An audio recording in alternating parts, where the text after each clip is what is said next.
You are listening to the Parkflyer podcast, where we discuss our RC adventures.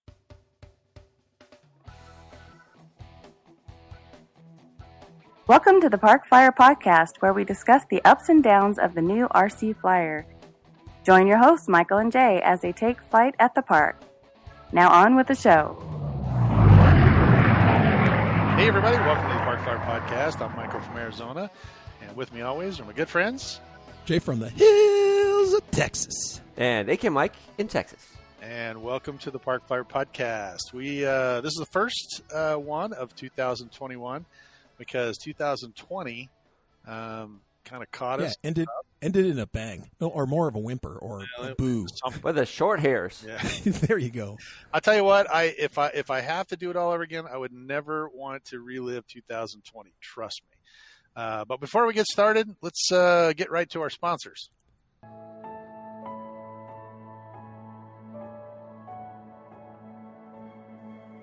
"3D Air Adventures, adding fun to the RC hobby, one layer at a time."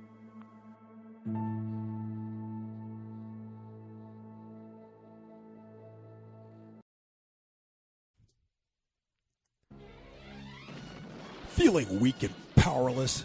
Sounds to me like you need A-Power batteries. When someone needs the best, they always choose the A-Team. A-Power batteries. Get on the web and get yours today. Well, welcome back to the Parkflyer podcast. Yeah, man, I tell you what, for those of you that listen to us on a regular basis, you probably realize that we didn't have a December, or, this is late in January, but that was mainly due to me.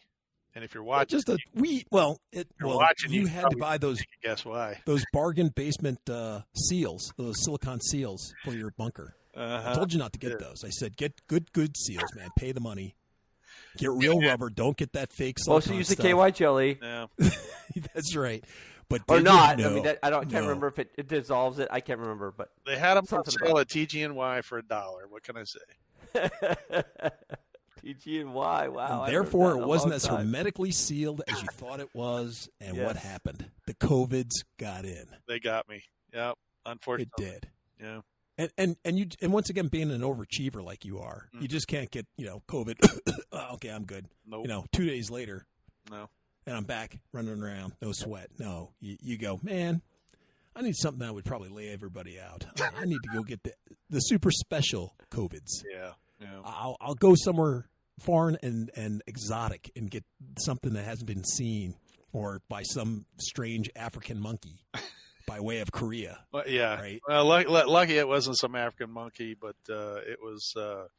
I had gone on a trip, and on the way back from South Korea, I was exposed, and I didn't really think anything of it. They, my symptoms didn't really manifest themselves for quite almost 7 days. It was probably about 5 days. 5 days into it, and unfortunately, it wasn't a whole lot. I mean, I know the list of symptoms for COVID is very long. There's 2 columns of stuff that can happen. You can lose your taste and your smell, and you can your head will screw around backwards or whatever it is. But that didn't happen to me. I got the chills, and I was feeling kind of just run down, and I didn't really think anything of it. But company notified me that I'd been exposed, and suggested I go get tested. But it had been over 7 days, so I was like, I'm probably good. Went to one of these little rapid testing places that my wife is like, well, if you got exposed, you should go get tested. And so 30 minutes later, they test me, and then they say, okay, we'll wait in your car and we'll call you. Congratulations. That's about what it was. The guy came in there and he goes, so tell me a little bit about this exposure. And I kind of went through it, and he goes, well, yep, you are correct. You have it. And I still felt great. I was just like, okay, well, I'll suck it up. I'll quarantine myself. And so about a couple of days later, they gave me some medicine, just kind of like an inhaler. I think it was about 3 days, about 2 or 3 days later. 2 or 3 days later, yeah. I woke up, I took a shower, and I told first of all, let me go back, because if you do not own a pulse oximeter, which basically looks like this little unit, you turn it on, you stick your finger in there, and a couple well, it's got a case on it. Let me take the case off. You put your finger in there, and then, a couple seconds later, it will tell you what your blood oxygen level is. And in my particular case, it's, like 95, and then my pulse is at 100, which is normal for recovering COVID. But anyway, I had seen one of the other guys at work who wrote a little article and said, for $18 you can get this, you should really get it. And so I did. And I checked myself a couple times, and I bought one for my bag, so I have two. I carry one in my bag so if I'm up in the air, I can be like, yeah, that's cool.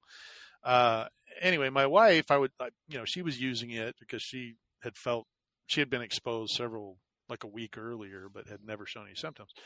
And I woke up about 3 days later after, I got the test on a Sunday, and this was about Wednesday, Tuesday night or Wednesday night. And I got up and I showered, and I felt really tired. I just felt tired. And so anyway, I got out of the shower, finished drying off. I literally walked over. My clothes were laying on the bed.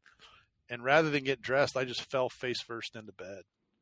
I mean, I just was like, oh, I just want to sleep like 15 minutes. And I fell into bed. 6 o'clock that evening, my wife comes in, she's like, are you still sleeping? Because she'd been at work the whole time. She works at home, but she'd been in her office, and I think she'd come in at lunch to check on me and just said, he's tired. I'll let him sleep. So at 6 o'clock that night, she's like, this is very unusual. My husband is up. Normally I'm up at like 6 a.m. every morning, and I go to bed sometime around 11 o'clock. So I don't sleep a whole lot. And she's like, for him to sleep all day, it must be kind of weird. So she grabbed the pulse oximeter and shoved it on my finger, and she kind of stood there looking at the numbers going, well, this doesn't sound right, Negative numbers. That's not well, good. the numbers were apart, but they were the wrong numbers in the wrong direction. My oxygen levels were this way low, and my heart rate was this way too high. And so she has a friend of hers that's a nurse and a emergency room nurse. And so she called her and said, hey, my husband's laying here. He's been sleeping all day. And, I got this thing on his finger, and it's showing oxygen in the 70s and pulse rate up in the 150s or 60s or whatever it was. What should I do? And the lady was really sweet. She goes, well, I don't want to alarm you, but he needs to be in the hospital right now. So she kind of shook me awake and half drugged me out, under the shoulder kind of thing to the car. And I was just like, whoa, whatever. And then they got to the emergency room. They wheeled me in, and she parked, kind of in like a hotel. You get them out. She's at the front door, and she lets me out. The lady's standing there talking to me. She goes, okay, I'm going to go park the car. So she whips the car into a parking space, comes back in, and I'm nowhere to be seen. They had wheeled me away. Well, they only wheeled me over to this location where COVID patients were.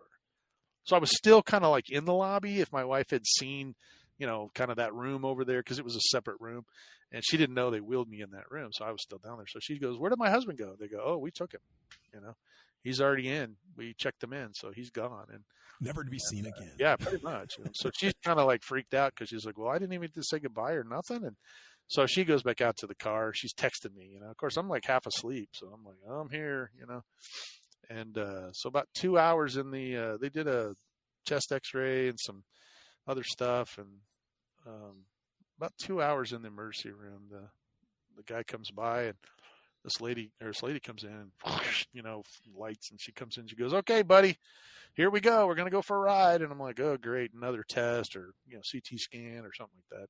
Nope. Straight up to the COVID ward. And they wheeled me in a room, and 16 days later, I finally got out. So it was pretty rough. Wait, and once again, the one benefit, of course, was you looked like so svelte, and like you look gorgeous. I mean, gee whiz. So 16 days later, and what, 26 pounds? 23 pounds. Whew, man. That's a matter of fact, when I finally came out, as I walked out of the hospital, even my wife was like, "Oh my gosh," because she hadn't seen me. So that was the rough part. And the first 5 days I was on, and if you're listening, I was critical. I was, matter of fact, the doctor came in and asked if I wanted on a ventilator.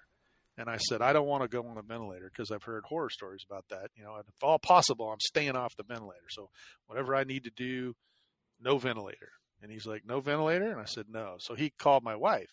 Well, this is day 5, I guess, or 4 or 5. and she hasn't heard from me at all because I can't talk. They've got this big, monstrosity thing on my face. And anyway, the doctor called her and he said, "Hey, just want to let you know, I talked to Michael and he said, basically, he doesn't want to go on a ventilator." And she goes, "Okay, yeah, we want to stay off the ventilator if at all possible." He goes, "Well, then we need to make arrangements." So did they take that as like do not resuscitate? Right. Basically what they were That taking is that exactly. That's why he called. Okay, gotcha. Because he said if he does not want to agree to go on a ventilator, we cannot do anything for him any longer. So therefore, you need to make arrangements. Well, she goes, "Okay, well, what kind of arrangements?" He goes, "Funeral arrangements." And I kind of laugh at that now. It's not funny, but here's my wife who hasn't heard from me at all, and now the doctor who's taking care of me just basically told her to start making funeral arrangements. And so, she kind of started freaking out, and I didn't understand that. So when the doctor came back in, he kind of explained to me. He said, "I spoke to your wife, and I told her if you weren't going to go on a ventilator, she needed to make arrangements for you." And then I went, "Whoa, okay, all right, wait, time out." Honestly, I said, "Look, let's rephrase this." Right, rephrase it. Could you be a little more? I think we need to rephrase this as something else, Doc. I think we got off on the wrong foot. I was saying like just walking in here, not to just slap me on a ventilator because you got all these extra ones on the wall. Right. Well, if I'm gonna die, go ahead and give it a shot. Okay. Right. And that's eventually what I told him. I was like, "Oh well," and you got to understand, it was very difficult to communicate because I had. They were force feeding me oxygen at the time, and I was on a BiPAP machine. I think if you're familiar with the sleep apnea thing, that's called a CPAP, right? I don't really know what the difference is, other than the fact that this one was blowing 100% oxygen, in my lungs. I mean, the thing came off, the little nozzle came off and was whipping around the room like a freaking, fire hose. It was like going everywhere. And I'm over there in the dark, I'm trying to grab it because it's like, 4:00 in the morning. I'm trying to screw it back on, and the alarms are going off, because my oxygen levels dropped so fast. And so they came back in. But, having that on, it was difficult to communicate with the doctor because as I'm talking, I have to talk through this whole machine. And I told him, I said, "Look, I'm a fighter. If this is a matter of life and death," which it was, I said, "if it comes down to it and I don't respond to this BiPAP machine, basically you are allowed to put me on a ventilator." But I just have heard so many horror stories. So if I can do anything to keep me off a ventilator, just let me know. And about that time, the respiratory therapist who was there said, "Well, you need to sleep prone, which means on your stomach." Well, if anybody has any type of beer belly, they know that's a very difficult thing to do. And, at the time I still had a little food stored up. My winter coat was still on, and, it was difficult to sleep on your stomach, especially with this big, thing on your face. And, but I, he told me, he said, "Look, I will tell you that most people have recovered quicker if they sleep prone on their stomach.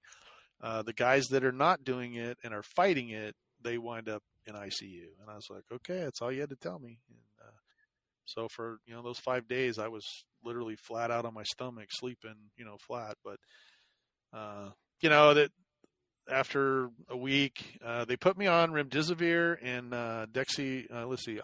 dexamethasone, which is a steroid. I was on the remdesivir for 5 days, and on the 5th day, they came in there basically, or 6th day, I guess. It was 5 days. 5 days and then the next day I didn't get it. But they said, we got good news. It was probably about 2 a.m. Respiratory therapist came in and nudges me, and he goes, "Hey buddy, I got some good news for you. I've turned your O2 levels down, and that's a good start." So I was pretty happy at that point. I dodged the bullet to go, up or down, take that elevator to wherever I'm going. And then, I dodged the ventilator as well. So I'm glad it worked out. It wasn't so with other people on my floor. I think that night they had about 4 other people that went to ICU. So I felt really lucky. My wife had created a Facebook page for me, on personal side, and a lot of people reached out, and I got put on a lot of prayer rolls and a lot of prayers thrown my way, and a lot of good support from, hundreds of people that reached out. And then I felt really bad because there were people that had no idea, that I affiliate myself with, and either in the airline world or the aerobatic world or RC world, and they had no idea because it happened so fast, and it wasn't like I was communicating with anybody. I couldn't talk on the phone or any of that stuff. So, but it was touch and go for a little bit, and I am thankful to everyone and everything and the man above for bringing me out of this. So my feelings were hurt for a little bit because you weren't communicating with anybody. Yeah, and I thought, I took it really personally, and, it's like, wow, Mike doesn't even call me anymore. It's like, what happened? Well, he never called me before, but even now he's not calling me. It's like, wow, this is really bad. Geez, I usually get one phone call. At least. I know, right?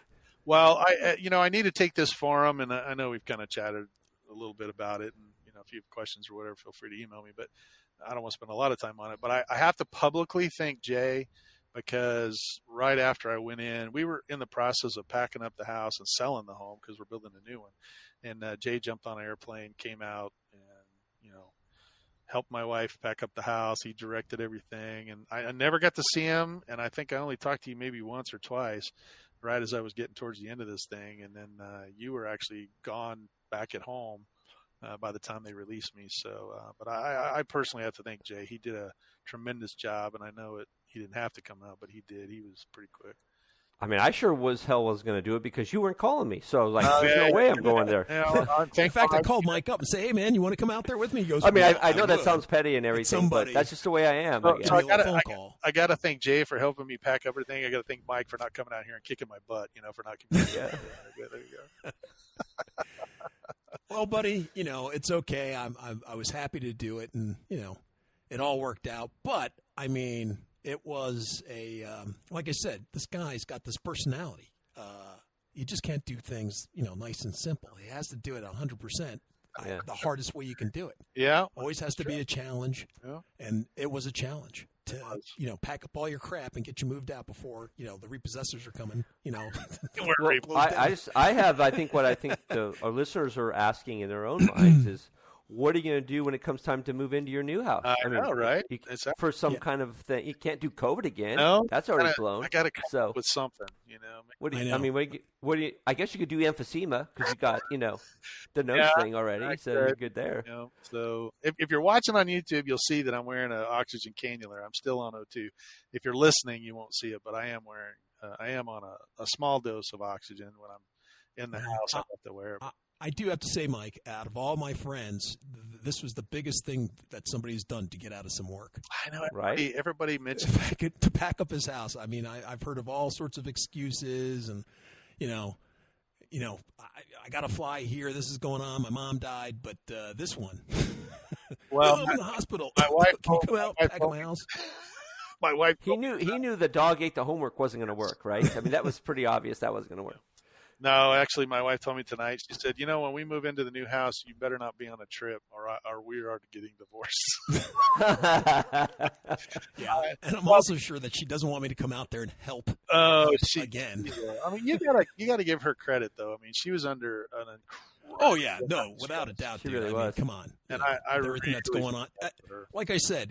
Oh yeah, your. By the way, your husband may die. Oh, and by the way, you got to have your house packed up and be out by Monday. And by the way, this is going on with your new house. Right. Did you want insulation in that? Okay, whatever. I mean, all that stuff was all happening at once. So and work, and she was still trying. I mean, she had got off of work because of that, but work was like, hey, what's going on? What happened? They were really nice. That was the part that was when she told me that I was like, what do you mean you're still working? What? Yeah. You're still working? You're at work? Aren't you on vacation or on leave or something? Right. That was crazy.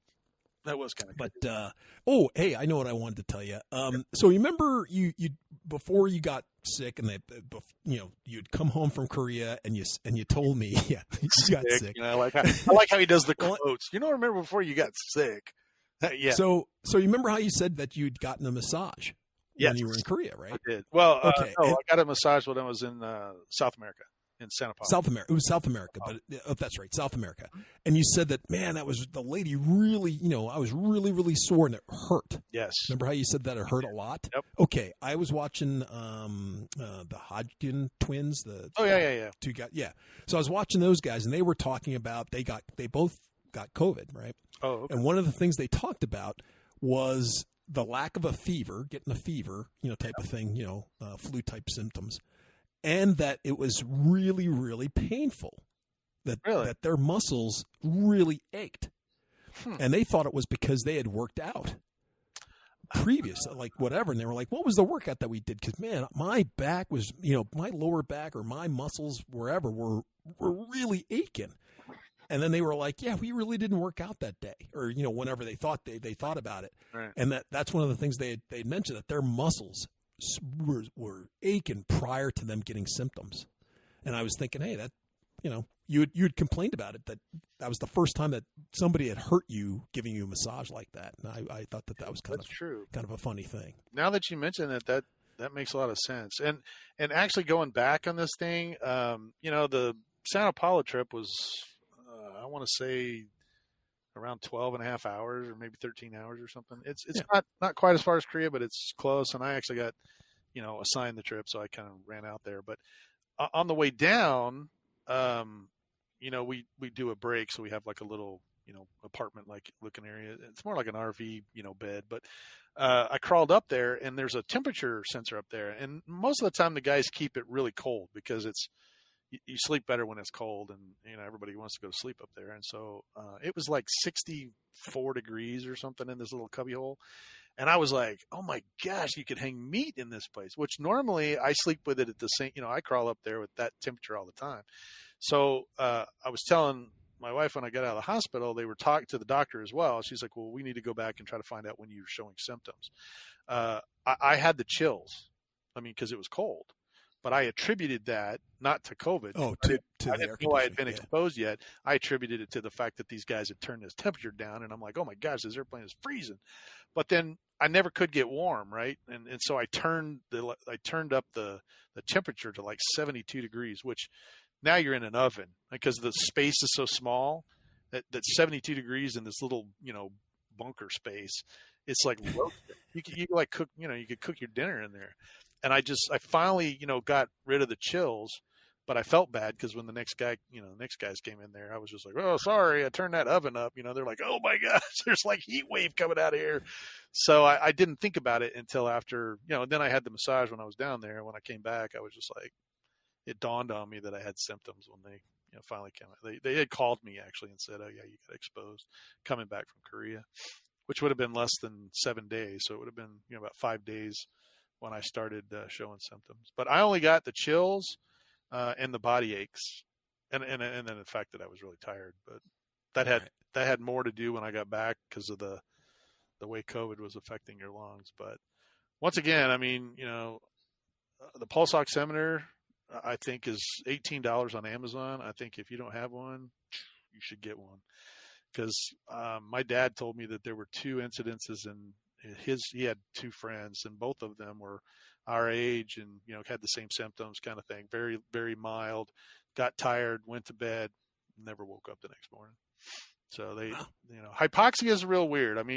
If you're flying RC airplanes, you really don't have to deal with that unless you're up in, Pikes Peak or somewhere. But if you've ever climbed a mountain, they talk about altitude sickness and all that stuff. Well, that's truly, as a pilot, as a professional pilot, we actually learn. As a matter of fact, Jay and I go far enough back that we were in the altitude chamber together, and so we both understand what our hypoxic symptoms are. And mine are tunnel vision. I get tunnel vision really bad. It's like I'm looking through a soda straw, and so the room gets dark and everything kind of closes in and makes like this little circle around it. You're just looking through it. And I don't know if you remember yours or not, because I've used mine more, but.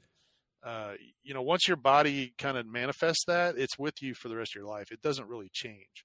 And that was one of the things that, people don't talk about, oxygen deprivation or not having oxygen available to, and your brain will shut your whole body down to stay alive.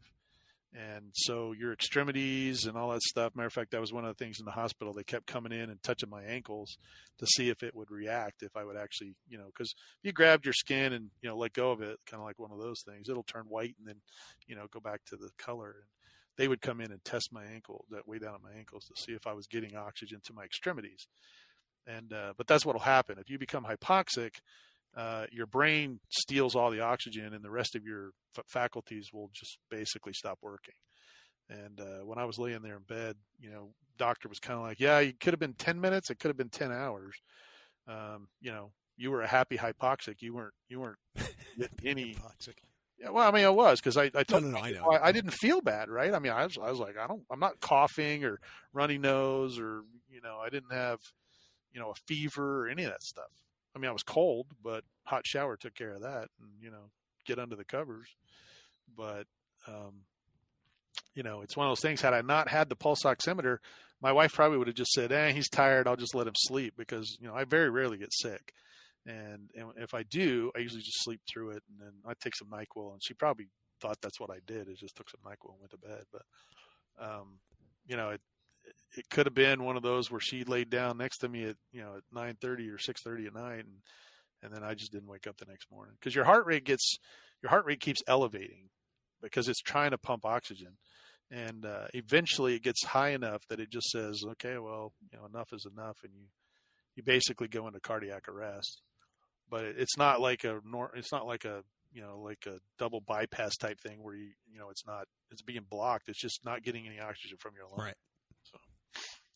So I lucked out, like I said, $18, buy one. If you don't have one, it's worth it. Get one for your family. And I tell everybody, everybody I see, I'm like, hey, this is not something you would normally know if you were not in my industry, or at least understood, like a climber, somebody, the reason I bought it is because one of the pilots I work with way back in February of last year got it right at the very beginning. And they were going to put him on a ventilator, and he had a pulse oximeter. He had climbed like K2 or Mount Everest or whatever. He's a big climber, and he understood hypoxia as well, mainly because we're pilots, but because he had experienced. And he checked and said, look, my O2 levels are too low. It has nothing to do with a ventilator. Ventilator just helps you breathe, right? I need oxygen.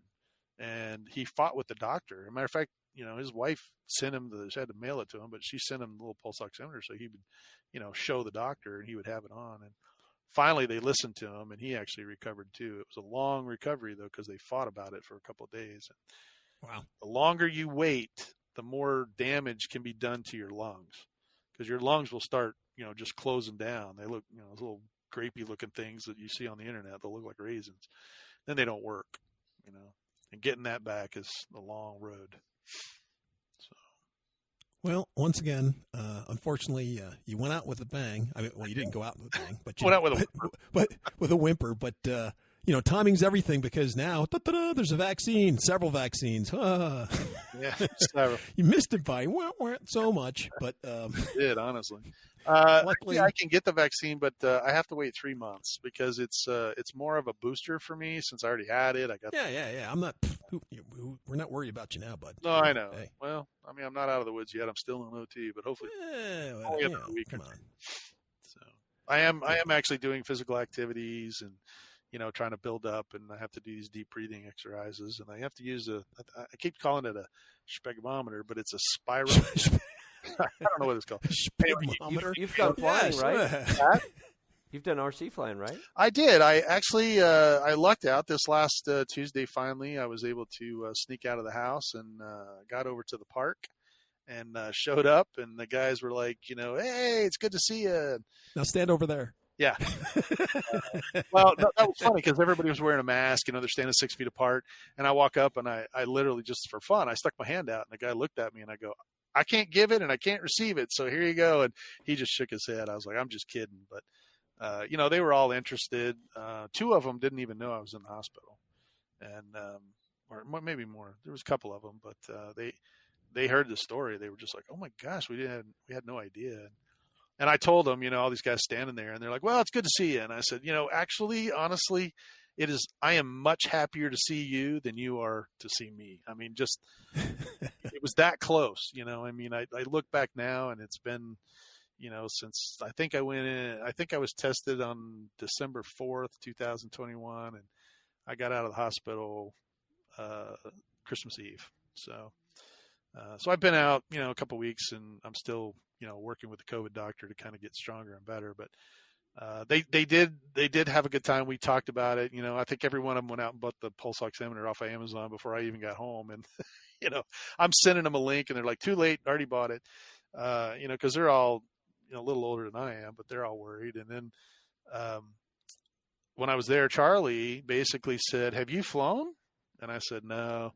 He goes, "Well, how about you come fly this airplane?" And so he has a little balsa wood profile airplane that he had with him, and he got it airborne and then handed me the control. So everybody's like, "Is this the first time you've flown since you've been in the hospital?" And I go, "Hence the reason I'm 4 or 5, 6 mistakes high." Because I like somebody else's airplane. I don't want to, smash a balsa wood airplane. If it was a foamy, I would have flown it down, but he hands me a balsa wood airplane. So yeah, I flew it way up high, but it all kind of came back. I wasn't as crisp, as I have been or what I was before I went in the hospital, but it's all kind of still there. It's muscle memory. So I did a couple snap rolls and some inverted flight and a couple of rollers and a couple of hammerheads and tail slide. They were all impressed with the tail slide because, it's a profile. So getting it to actually slide backwards is a little bit tougher to do, but I was able to do it. So, and it was a really light wind. And anyway, about a minute left on his timer, I handed it back to him because I was like, it's not my airplane. I don't want to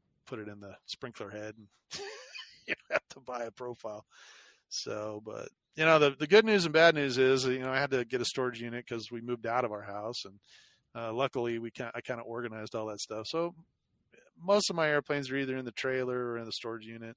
And I think now that I'm stronger and can get over there, I'll dig a couple of foamies out so I can go fly. But I think tomorrow I may mosey out to the field because I'm to the point now where I can get off of oxygen, if I'm out a little bit, I can stay off of it for a little bit of time. But I have a bottle that I travel with in the car, and then I have this concentrator that's here at the house that, I stay on. So that McCallum will just keep you going, huh? So the what is? The McCallum. It'll just keep you going, that bottle of McCallum you have in the car? Yeah. Oh, you meant oxygen. I'm sorry. I misunderstood. Exactly. So, no, it's actually a big tank. It's actually bigger than what I've seen before. It looks like a scuba tank, just a real narrow scuba tank. But that's one of those things that says, you'd rather have a bottle in front of me than in front of a lobotomy. That's right. But I'm bumped. Exactly. I'm here all night, folks. So. Hey, so this is one of the first Christmases that we've had that I got a gift to you way before Christmas. Two, I think it's the first gift that you didn't even open on Christmas. Normally it's like opened at Thanksgiving. The next day after Thanksgiving, it gets open. Some of them are, yeah. The gifts get around that area, and then it's like, hey, are you going to save it till Christmas? Huh? Oh no, man! I opened it up and put the thing together like 2 days after I got it. Type of thing. Well, it's much better to fly on Christmas and say, "Here you go," right? I mean, I got this Christmas gift. Yeah, I guess. But this Christmas, you haven't even touched my gift. No, it came in, and then the whole house got packed up, and it actually got put. In the motorhome, and I got home Christmas Eve, and of course we hadn't talked yet, and trust me, my wife was more interested in having me home. I think she cried for 2 days just having me there, and when I finally made it, and I really wasn't in a position. I was still pretty weak when I came out of the hospital, which was a weird deal in itself. I'm saying I'm cutting you some slack, dude, but yeah. Now it's like we're here in middle of January. I know it's mid-January, and I got and I thought, oh hey, he's living in the mobile home now, and that way he can get right outside his thing. He'd stay inside if it's cold, and he could fly, looking out the front window. True, yeah. That was the whole idea behind it. Yeah, I just been busy enough with just recovery and some of the house stuff that. The good news is I've been able to go to the new house pretty much every day, in the mornings. Arlie would drive me, Pshaw recovery. Yeah, I mean, I'm not doing anything but sitting in the truck, and I was in my pajamas for most of it. I mean, guys got out and they're like, wow, you're really casual today. because I'm wearing like sweatpants and a t-shirt, and Yeah. Go to Walmart. This is one of the first days I actually put a shirt on for the podcast. Normally, I just kind of lounge around in my, what do they call it? The active wear. There you go. Wear on in my flip flops, but so yeah, now I feel much better today. It was a long week when I got home. Even though I was home for Christmas, it was so hard to get up and walk around, and I'd walk from one end to the other and just be exhausted. I'd have to sit for an hour just to recover. But my recovery today is much quicker. I'm not quite where a normal recovery would be. Most people's oxygen levels are like 95 to 97. Then when you jump up off your chair and you run to the front door or run to the mailbox or whatever, your levels will drop to like 90. And then when you sit back down and take a couple of deep breaths, they'll recover back up to 97. And I'm not quite there yet. So I'm still in the mid 90s to low 90s, and then if I exert myself, I'll drop to the high 80s. Well, I guess the big story then is, do you think you're going to be ready for the festival? Yes, I will be, actually. Okay. The doctors basically told me that recovery is somewhere between 2 weeks on the fastest side and 6 weeks on the longest side. Some people take longer than 6 weeks, but the average, I guess, and where I'm at, they're saying that it may just, I should be raring to go and off oxygen and on my own, recovering everything in a 6 week time frame. So we're looking about 2 more weeks, and the electric festival is, I think, 3 or 4 weeks out. So actually, yeah, it's almost a month away.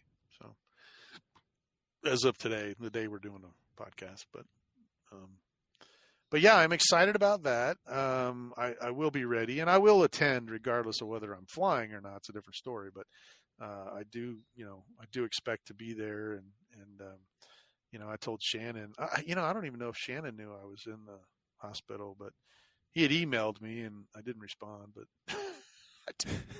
I texted him. I was like, yeah, we'll be there, so, I'm planning on being there, and hopefully you guys can make arrangements to be here too. And I know this kind of screwed everything up. We normally have this stuff planned way in advance and we're raring to go, but you guys may have to dig a couple airplanes out of the storage unit, but it should be good. They're all at the front of the storage unit. I know, or they're in the trailer, one of the two. So, right.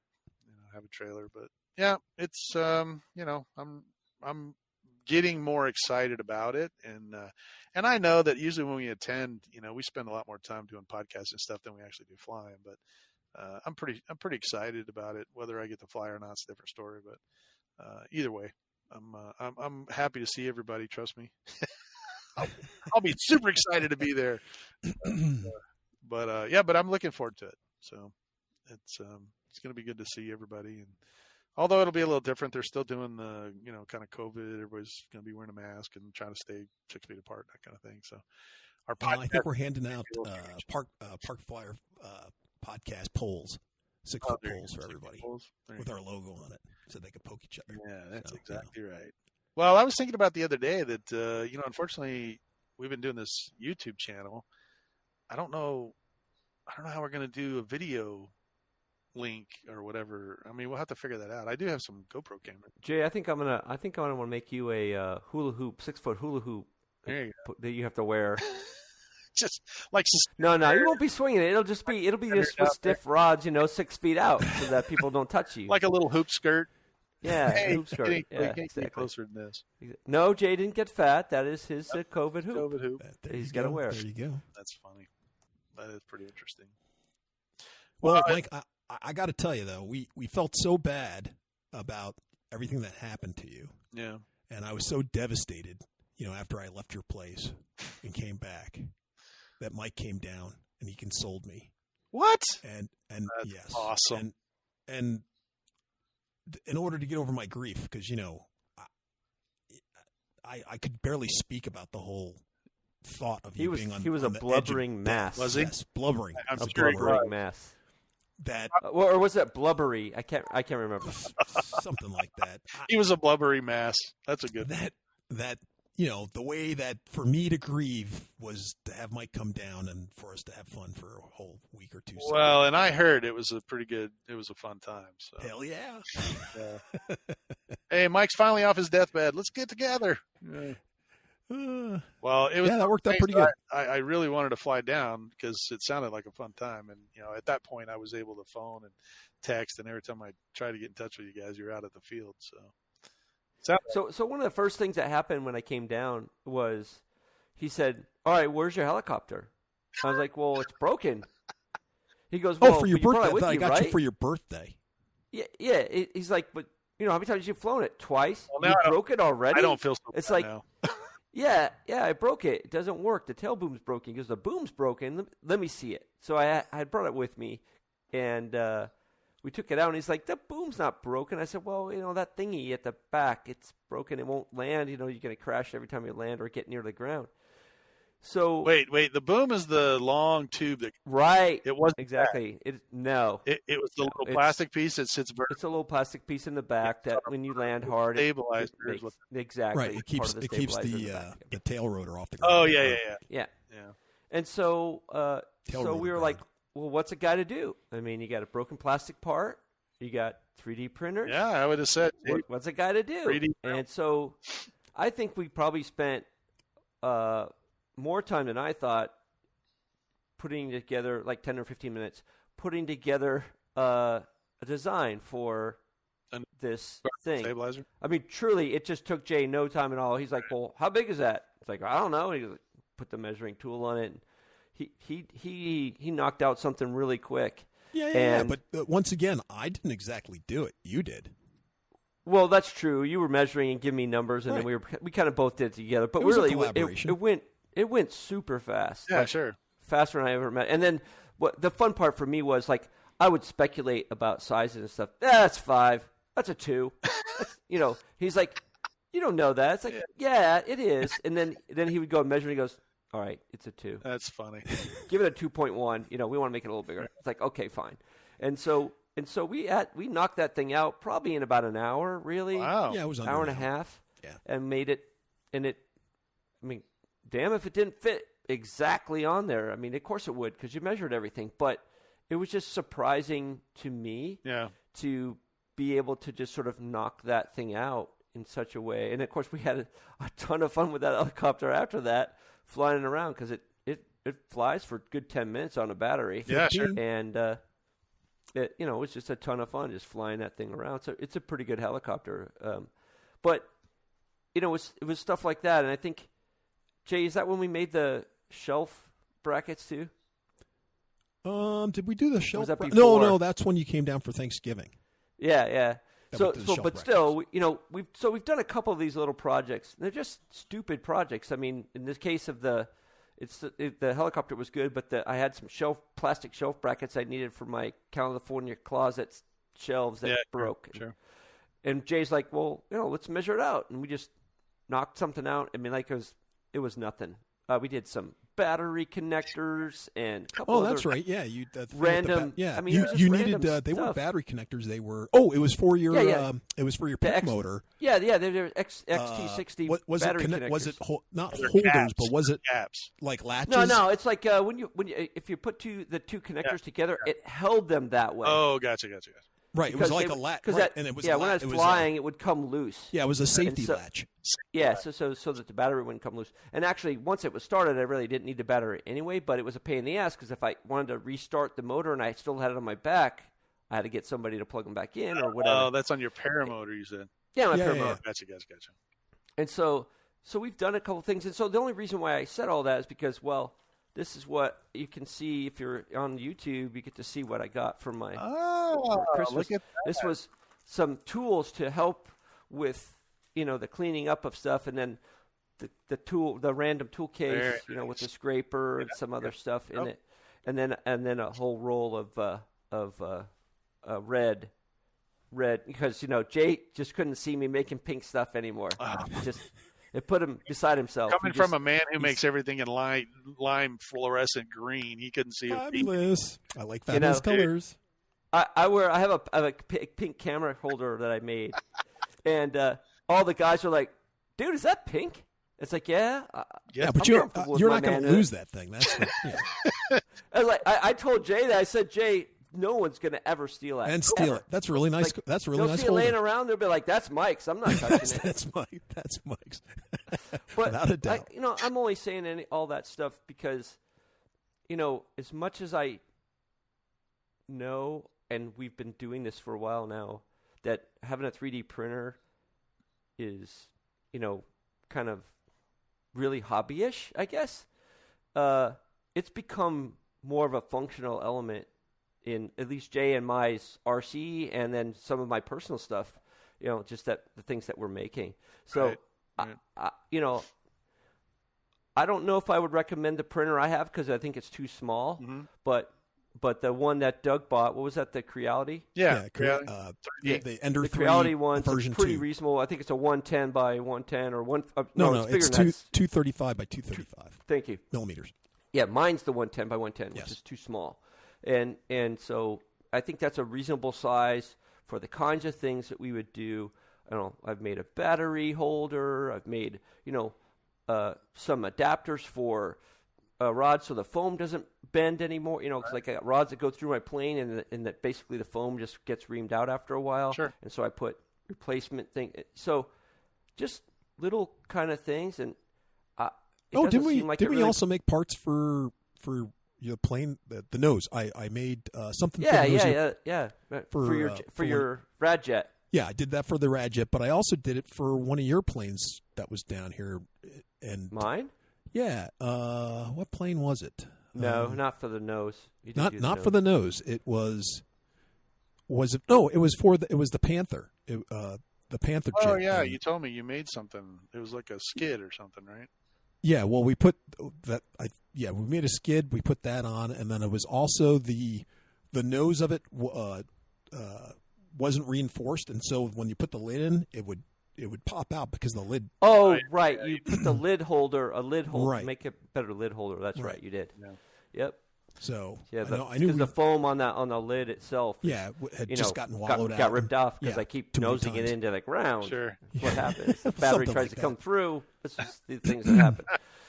Well, I will tell you, Mike, that the couple of times that I've been down to Jay's this last year, 3D things have wandered their way into my bag for when I came home. So yeah, I have a whole little baggie full of like the end caps for the battery. Yeah. And bunch because I use some really big 6-cell, 5,000 milliamp 6-cells, and so it's a little cap that goes on the end of it. So yeah, there's always something. I think Jay has pretty much got his money's worth on that machine. He sure has. Stuff. He sure has. That's good. Yeah. So I it even though this is a RC model hobby, when I look at the kinds of things that you do with your airplanes in terms of the engineering things that you might do if you're putting together a foamy for the first time, or the kind of measuring it, if you're doing stick building or building something from scratch or whatever, this is on that same level. And what's cool is that it fits in with it. So it's really kind of an extension of the hobby. Oh, right. And of course you can use it outside the hobby. But I just feel like, even with the kind of gear that's out there today, right, you can do it without too much knowledge. We'll have to have Doug on to talk about that, but you can do. I mean, he's an engineer though, so it's. I mean, he would know how to do this stuff. But my point is, I feel like quote unquote regular people can use this stuff now. Right. When Jay first started doing it was a little bit deeper, but now they've had so many iterations of so many different types of units that it works nicer, and you can get expected output a lot simpler than you used to be able to before. Oh, yeah, without a doubt. I mean, the software's gotten better every year, and all kinds of improvements to the firmware, to the units, all this different stuff. So anyway, I just want to throw that out there because I even though I walk away sometimes from Jay's house, when I'm not hanging out on Jay, I don't really think about that stuff. But we sit down for a couple hours and we're just knocking out stuff left and right. It's like, what about this? What about, what, Jay? I could make one of those. And he goes, yeah, why aren't you? What's happening? And so really, the good news is that when I'm around Jay, he's got this inspiration that comes from in the form of the idea man that we have here. Absolutely. Jay's the idea man. And make it happen. And so we it's just good stuff. Awesome. Well, and we got in a lot of good flying too, so that was a lot of fun. We did, and of course I crashed stuff. Yeah, but then it gets just so Jay can fix it. There you go. Jay's good at that. Jay's a fix it man. Oh my goodness! I'll never. Oh, I mean, forget Actually, our Arizona Electric Festival where they crashed the jet and Jay had got the Gorilla Glue. I think he glued himself more than he glued the jet, but yeah, he fixed a couple of them out there. So it's funny because guys are like, "Yeah, I'm done," and Jay's like, "What are you talking about?" And the next give me 10 minutes. I'll be right back. Yeah. So yeah. a couple of straws and pencils and a couple of chopsticks and some Gorilla Glue. We're good as new. It just needs to fly. It doesn't need to look pretty. I mean, that's really the. As long as it'll fly, it's good to go. Yeah. But that stems all the way back when we had to order stuff from China back. What was it? It wasn't Hobby King. It was something else. It wasn't called Hobby King. It was Hobby King, but their name was Hobby something. City. Hobby City. Hobby City. Hobby City, when they first started out, and Jay and I were way back there, doing the whole thing.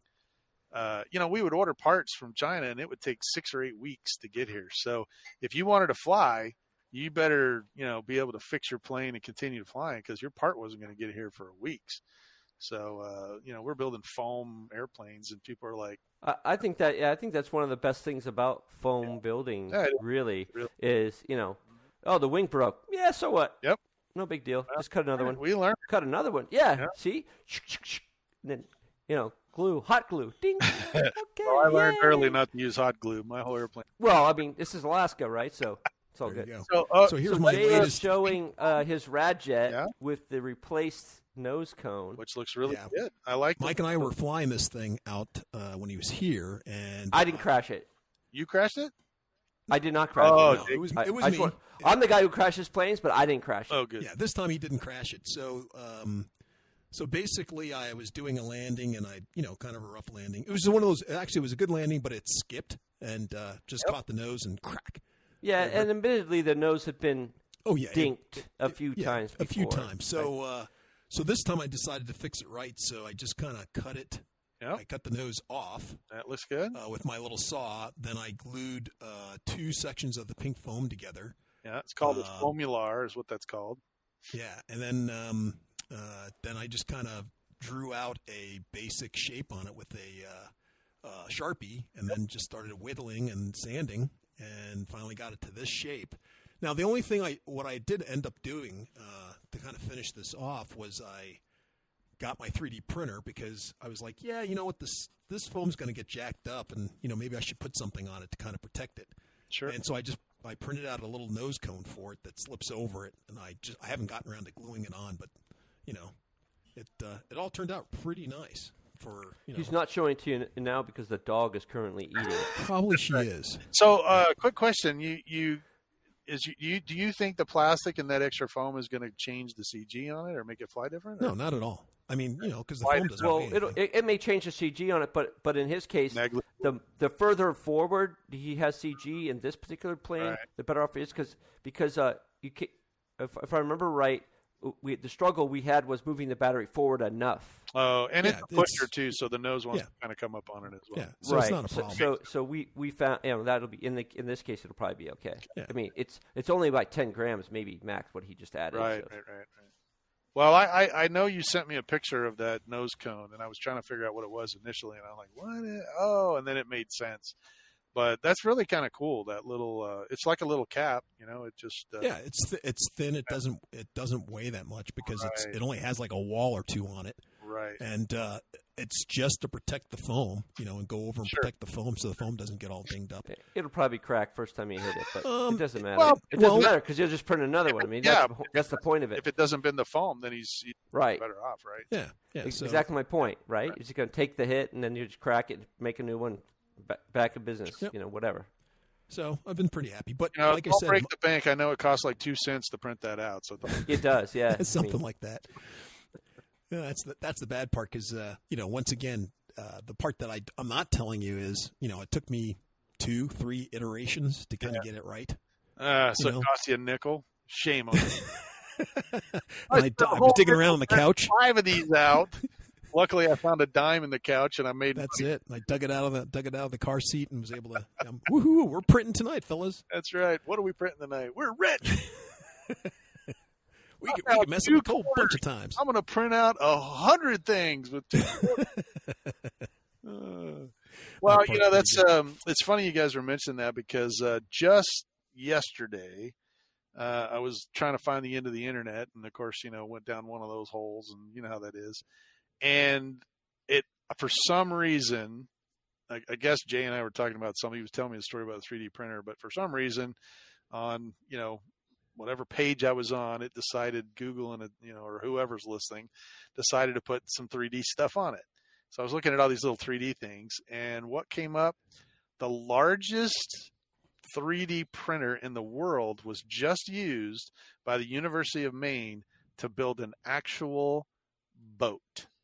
I've seen that video. They 3D printed the boat. That actually makes sense to me. But they printed it, and then they lifted it up, stuck it in the water, put like 6 people on it, turned on the wave machine, and the boat did fine. So it was amazing. I was trying to figure out. There's no reason for it not to. No, they used a special type of crosshatch, where they printed it one way and then printed it the other way, and it kind of sealed it all. That gives it some security that it needs and whatever. But it was kind of cool. So I don't know.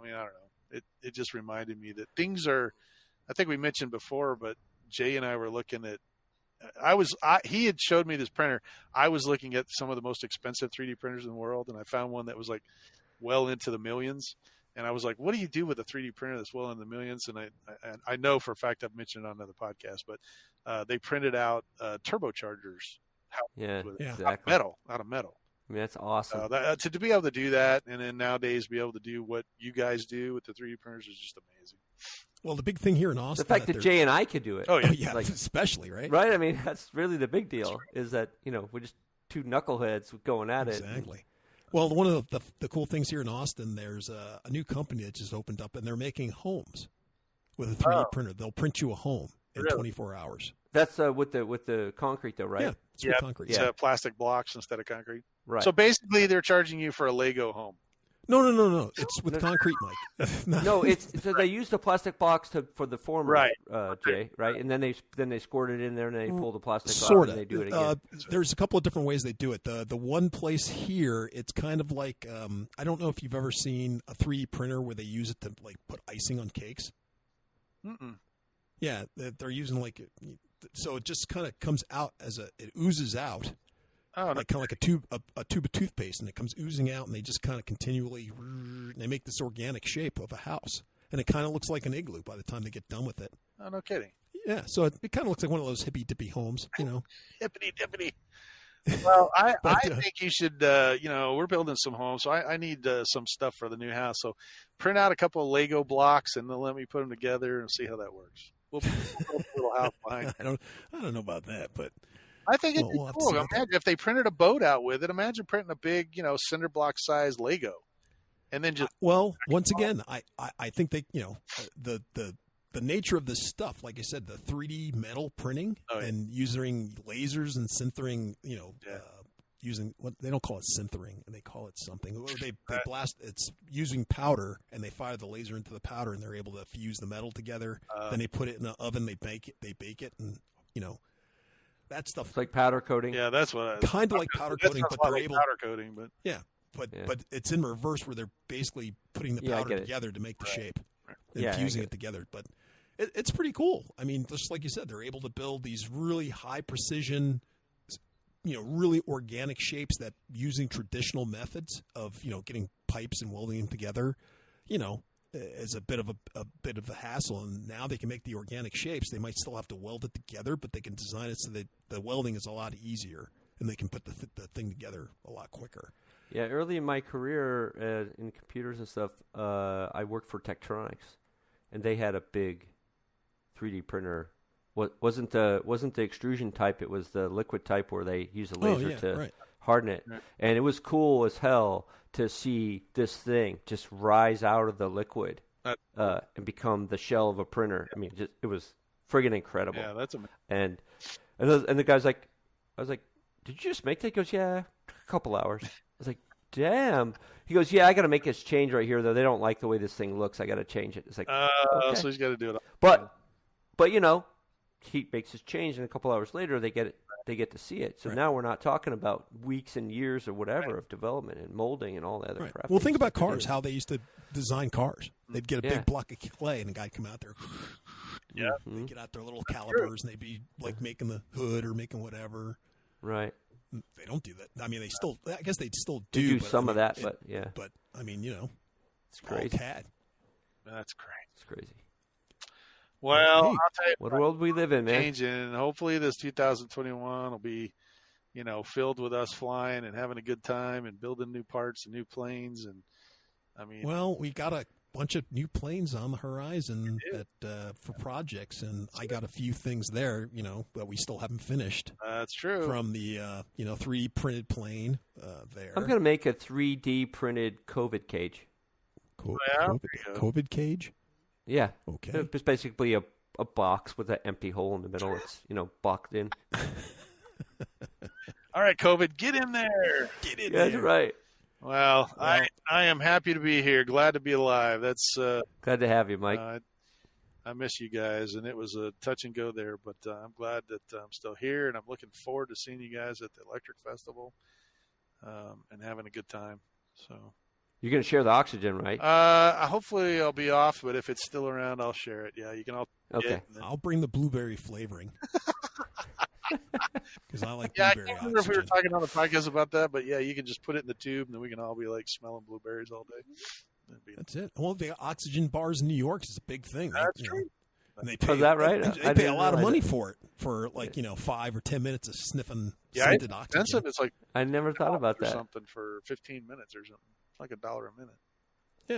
Have What's you never that? seen an O2 bar? I've never been to an O2 bar. Well, Yeah, I'm not making it up. That's a real thing. it is a real Oh no, I believe Oh, you. okay, I yeah. believe you. I've never been to it. Oh, no. It was a big trend for a while, but I mean, before we go, because our time's up, but I will tell you that when Jay and I went to when we went to the altitude chamber in college, we had to pre-breathe oxygen for like 30 minutes because they're going to take us up to like 25,000 and dump us out, like we ejected. And it was funny because after about 35 minutes on oxygen, we all felt like Superman. Yep. We were making plans that night to just tear up the place. I mean, we were we were in Little Rock, I think, or somewhere at the Air Force Base. Yep. We're a little. There's probably 12 of us, and because I think there were 6 of us on either side, and Jay was literally right across. He was my partner, and we were just making these plans because we all just felt like, oh my gosh, we're just woohoo, let's go here. We're gonna paint the town, and we're gonna do this, we're gonna do that. Man, they ran us through about an hour and a half of oxygen, going up, coming down, doing these tests, all that stuff you see on the videos, for the test pilot guys. And we had to do all that stuff. And then they're like, okay, we'll do one last, rapid depressurization. Boof! We all were fogged in. We're all laughing, yucking it up. Then we had to wait for 30 minutes to do the decompression thing, so we couldn't leave. So we're still in there. After 30 minutes of being off O2, we all wanted to go back to the hotel and go to sleep. That's what ended up happening. We didn't paint anything. Nobody went our anywhere. Our eyelids. We were so drained, We just were like, oh. So the point is that those O2 bars, they get you all jacked up really quickly, but later on you're going to pay for it because Isn't that what they do in Vegas? Supposedly pumping extra OT in Vegas? Yep, they sure do. They don't have any clocks on the walls or no windows. So, crazy. Love it. I know, right? So I'm not as awesome at poker as I thought I was. Is that what you're That's saying? right. That's it. My bank account says that too, so I guess That's I right. should just believe Not that. Rain Man, huh? Too bad. Well, I'll tell you what, our time is up. I want to thank everybody out there who supported, my time in the hospital. And if you didn't know before, you know now, and I appreciate you thinking about us. But we apologize for, the break in the podcast. I know we were, delinquent there, but we were missing someone. So, and Jay was here and Mike was out, and it didn't work. But we're back. Hopefully, going to have a smash up 2021. And looking forward to seeing everybody at the AZ Electric Fest. I'm excited. I am too. Me too. Yeah, I am too. So, well, we give a shout out to our sponsors. And from Arizona, I'm Michael. And from the hills of Texas, I'm Jay. And this is AK Mike in Texas. All right. Hopefully, we'll see you in 2 weeks. Well, let's fly. Happy New Year. You have been listening to the Parkflyer podcast. Thank you for joining us, and we look forward to your next visit. Please give our show a star rating and review, And feel free to email us your questions, topics, or suggestions to parkflyerpodcast@gmail.com. Well, let's see. This ought to be an easy one for Jay, because you're gonna have to use the Squadcast audio. Mine quit after 10 minutes.